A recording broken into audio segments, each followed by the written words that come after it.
It wasn't quite a blue wave perhaps, but maybe it was at least a large ripple as Democrats apparently regained control of the U.S. House of Representatives on Tuesday night. And Arizona did its part.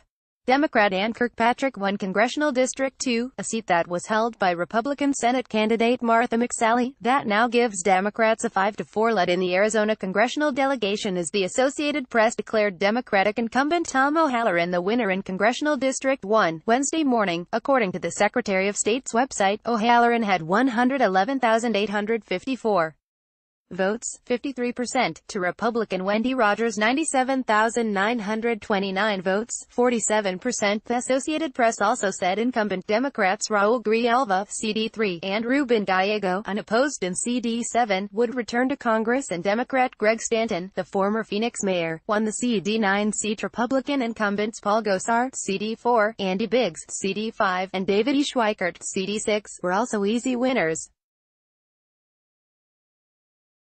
In Congressional District 8, formerly held by disgraced Congressman Trent Franks, Republican Debbie Lesko also had a substantial lead over Drive hero Chipper Nenny, who Lesko defeated in a special election to replace Franks earlier this year. At just past 11 p.m., the Associated Press declared Lesko the winner. As of Wednesday morning, according to the New York Times, the Democrats had a 219-193 lead in House seats with a number of races still outstanding. The Dems only needed 218 seats to take control. Other highlights of Election Day 2018, 11:06 p.m. Katie Hobbs tweets AZSOS race is still too close to call. Campaign manager, Niles Harris, says Associated Press has called it too early. We are cautiously optimistic that when all the ballots are counted, Katie Hobbs will be elected Arizona's next Secretary of State, 10:30 p.m. Republicans Yee Brnovich look like easy winners. Former lawmaker Kimberly Yee was trouncing her Democratic opponent Mark Manoyle for state treasurer 55.5 to 45.5, with nearly 1.4 million votes counted. Yee claimed in a statement released by her campaign that she is the first female Chinese-American Republican to be elected in a major statewide race in the country's history. That couldn't be immediately confirmed, but it sounds impressive, especially considering the way Asian Americans have turned away from the Republican Party in the past couple of decades. I am honored to be elected by the people of Arizona as their state treasurer, she said. Throughout my campaign, I have always stressed that Arizona taxpayers need honesty, integrity and transparency in their government. It also appears that Republican Attorney General Mark Brnovich will keep his job after voters rejected his Democratic opponent, January Contreras, 53 to 47 with 1.4 million votes counted. 10 p.m. Olson, Glassman leading commission race. Republicans Justin Olson and Rodney Glassman are leading a close race for the two open seats for Corporation Commission in Arizona. If they win, the GOP will retain control of the five-member, quasi-judicial body. Olson was leading with 25.93% of the vote. Glassman had 25.89%, and the closest Democrat, Sandra Kennedy, had 24.94%. Last in place was Democrat Kiana Sears, with 23.24%. I'm excited to be in first place, Justin Olson said at the Republican Watch Party on Tuesday night. We are going to take conservative principles to the Corporation Commission, 9:30 p.m. Senate too close to call. Republican Congresswoman Martha McSally led Democratic Congresswoman Kyrsten Sinema by less than a percentage point, about 11,000 votes. Green Party candidate Angela Green, who withdrew to support Sinema, still had received enough votes, 29,782, to make a difference. 8:15 p.m. Ducey takes commanding lead. Incumbent Governor Doug Ducey held a substantial lead over Democratic challenger David Garcia, and Democrat Katie Hobbs appeared to have a massive advantage over Steve Gaynor in the Secretary of State's race, but it must have been a glitch because Gaynor has taken a slight lead in the race for the U.S. Senate, Democratic Congresswoman Kyrsten Sinema led Republican Congresswoman Martha McSally by less than a percentage point with more than 1 million votes counted. By 9 p.m., Democrats were leading in 5 congressional races and Republicans were ahead in 4 with Democrat Ann Kirkpatrick leading in an effort to take Congressional District 2 blue. 7 p.m. Polls are now closed in Arizona. If you're in line, stay in line. 6:50 p.m. Voters are still in line at ASU Tempe 10 minutes before polls close. Voting booths have been added outside to help the line move. Expand. Voters at ASU Tempe are voting outside of the polling center as the line is still long with 10 minutes to spare before polls close. Benjamin Leatherman 5 p.m. The first batch of states have closed polls. Arizona's won't close until 7 p.m. If you're in line by 7 p.m., you can still vote. Don't leave the line. 4:14 p.m. Arizona voters turn out in droves for Election Day 2018. Expand. A dog spotted outside of the polling place at Arizona State University's Tempe campus on Election Day 2018. Elizabeth Whitman. Click here for photo slideshow. 4:06 p.m. Secretary of State's office gives estimate for release of results. Expand. Maricopa County election workers will be busy for the next few days counting ballots. Benjamin Leatherman. As in previous election years, you can expect to start seeing results from today's election shortly after 8 p.m. on the Arizona Secretary of State's office website. The first batch of results will be of early ballots mailed to county recorders prior to today, said Darren Moffitt, a spokesperson for the agency, in a prepared statement. We expect there to be a delay between the first batch of results and the second update as the counties begin to process polling locations' votes after 8 p.m. Moffitt reminded voters in his statement that voters can get in line at a polling location up until 7 p.m. Any voter that is in line prior to 7 p.m. will be allowed to vote, no matter how long the line is, he said. Any voter who shows up after 7 p.m. will be turned away. The agency expects more than 100,000 early ballots to be dropped off at polling locations today, which the counties will begin processing on Wednesday. The county must verify signatures and the validity of each ballot before posting the updated results from those ballots, and that could take days, he added. 3:30 p.m. Arizona State University students undeterred by long-line students at the Palo Verde West Voting Center at Arizona State University in Tempe were staunchly committed to voting on Tuesday despite the long queue. Near the line, which snaked east from the polling center toward the Starbucks, music blasted from a speaker set up on the lawn. About midway through the line, Paige Snyder, a 20-year-old sophomore, said that she had been waiting about half an hour. She had left class early to vote, and said she appreciated being able to vote on campus. You can't make it any easier, Snyder said.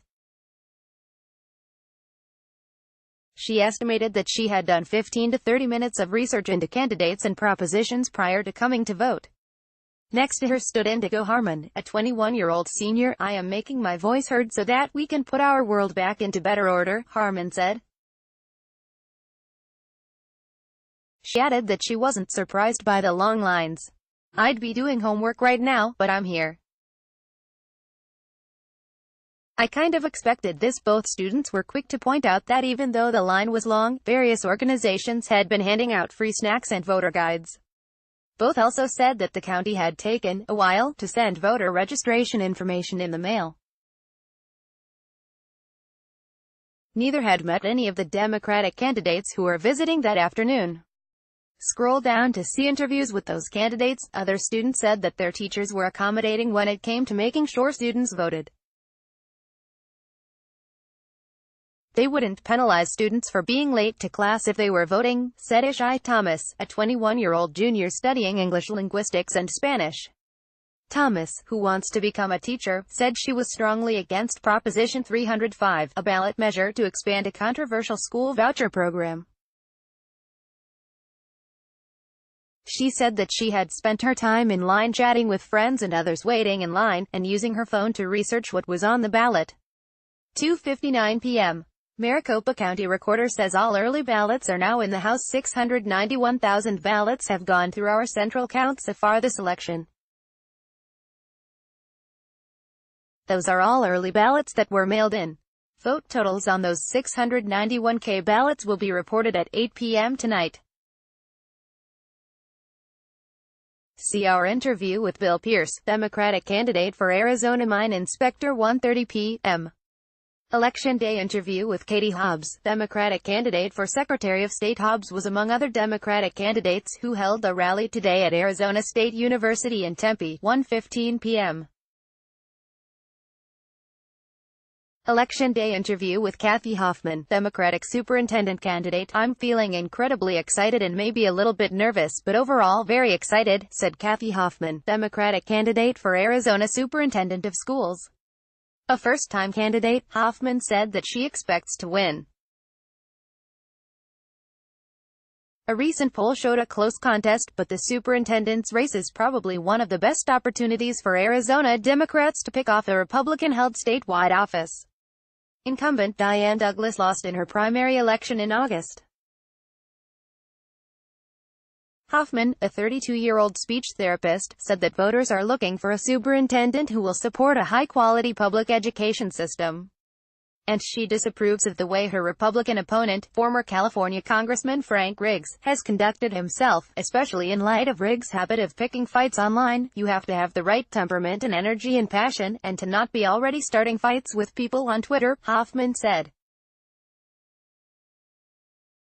It's actually highly immature. On the heels of the teachers' strike this spring, education is one of several decisive issues in Arizona's election.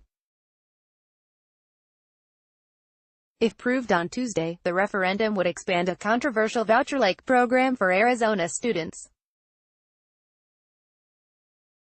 I believe in the public school system, and I can't believe what's happened in this state for politics and lack of funding for public schools, Fisher said. Activists gathered enough signatures to put a 2017 law to a referendum after the legislature expanded a program called Empowerment Scholarship Accounts, which allows students to attend private schools using public dollars. Fisher, who is 70, said that most people she has talked to are supportive of the cause.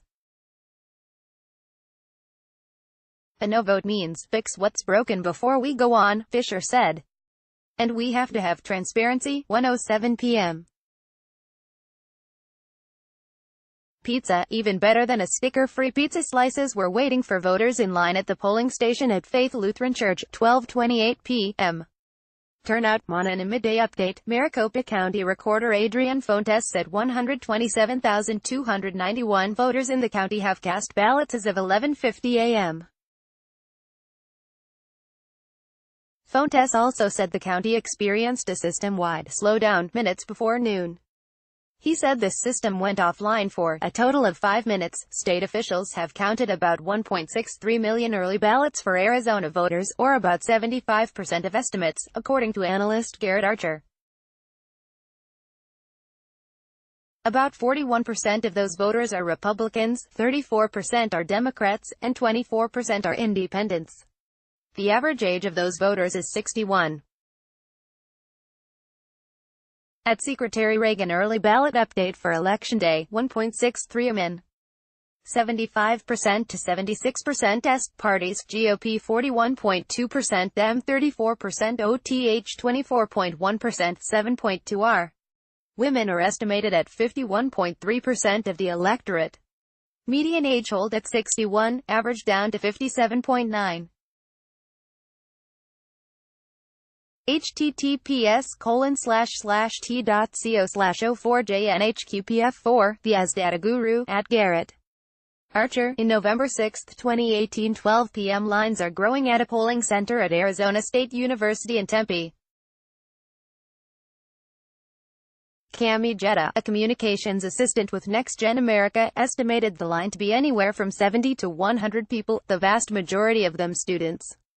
It had grown since she arrived at 9 a.m., she said, adding that at least 400 people had already voted, based on the number of "I voted" stickers that were given away, which have since run out. The good news is, the wait doesn't appear too lengthy. It's actually moving relatively quickly, Jetta said of the line. A significant number of provisional ballots are being cast at ASU, according to Jetta. Another of Next Gen's organizers was taking names of those who'd voted provisionally, and shortly before noon the list had accumulated more than 100 names. Provisional ballots are given to voters who aren't registered, who aren't on the polling location's roster, or who can't provide valid identification. 11:50 a.m. Republicans harp on voting problems. Jonathan Lyons, chairman of the Arizona Republican Party, put out a news release slamming phone tests in Maricopa County elections for the voting problems seen this morning. Unfortunately, the AZ GOP has been made aware of multiple issues at polling locations throughout Maricopa County, which is reminiscent of the issues we saw on Election Day during the primary season, Lyons said in the statement. County Recorder Adrian Fontes deflected the blame of those problems onto external vendors and promised that these issues would not persist. While Democrats would be kicked to alleged voter suppression, I consider this a matter of voter integrity. Given that this is Election Day, we must turn to solutions and what the Arizona Republican Party can offer as a resource, as noted below. Fontes said at a news conference an hour ago that Election Day problems were run-of-the-mill. Adrian Fontes wants you to vote. Screenshot, Facebook Live 10:24 a.m., 86,000 ballots cast so far. During an update at his office, with workers busily tabulating early ballots behind him, County Recorder Adrian Fontes told reporters that the problems at polling places have been mostly resolved. He argued that today's election operations have played out very differently than the chaotic August primary, when issues plagued polling places. What we've experienced so far is a typical election day, with typical run-of-the-mill problems, Fontes said. However, he didn't have an update to provide on the polling place in Chandler that was foreclosed yesterday night, which forced his office to send people to vote at Chandler City Hall. Check-in times today have been quick, around 1 minute per voter, he said. Glitches at other polling places are all either completely ameliorated or ready to go, Fontes said.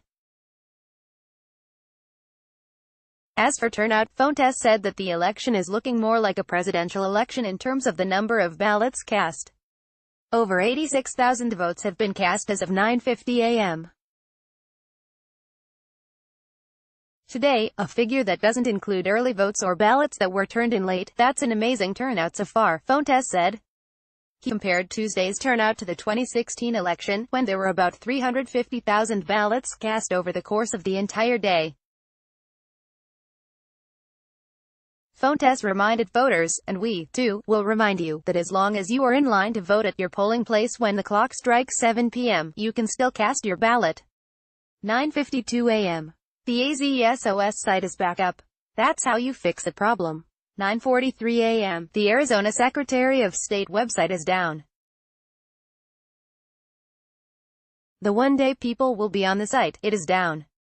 Screenshot, AZSOS 9:34 a.m. The Director of Progress Now Arizona tweeted anti-Trump banners spotted across the valley. 8:46 a.m. We went to live with David Garcia on Facebook while he was handing out coffee to patrons at Fairtrade Cafe in downtown Phoenix.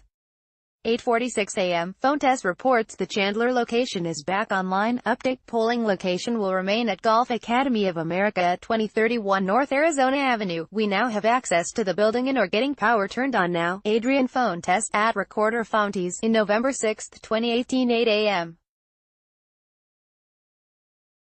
More problems were reported. This Twitter user's complaint was echoed by other voters being interviewed on TV News this morning, 7:30 a.m. Update, we are advising voters assigned to the polling place at 2031 N. Arizona Avenue and Gila precincts to use the Chandler City Hall Vote Center, at 175 South Arizona Avenue, Chandler due to building access issues. We will keep you posted. While officials attempted to obtain a court order that would allow them entry, Fontes told affected voters to use the Chandler City Hall Vote Center. Fontes told Fox 10 KSAZ-TV News on Monday night that 72 polling places might not be ready for the 6 a.m. opening today.